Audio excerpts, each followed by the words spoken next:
നമസ്കാരം. നവ്യം കർക്കിടകത്തിലേക്ക് സ്വാഗതം. ഞാൻ നവ്യ അഖിലേഷ്. ദുഷ്ടതകൾ നിവാരണം ചെയ്യുന്ന പുണ്യമാസമാണ് കർക്കിടകം. മറ്റൊരു മാസങ്ങളിലും കാണാത്ത അനവധി വിശേഷങ്ങൾ നിറഞ്ഞതാണ് കർക്കിടകം.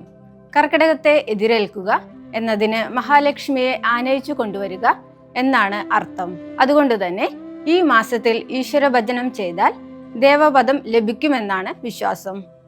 രാമനാമ ജപത്തിലൂടെ സമസ്ത ദുരിതങ്ങളിൽ നിന്നും മോചനം നേടാം എന്ന വിശ്വാസമാണ് കർക്കിടകത്തെ രാമായണ മാസമാക്കി തീർത്തത്.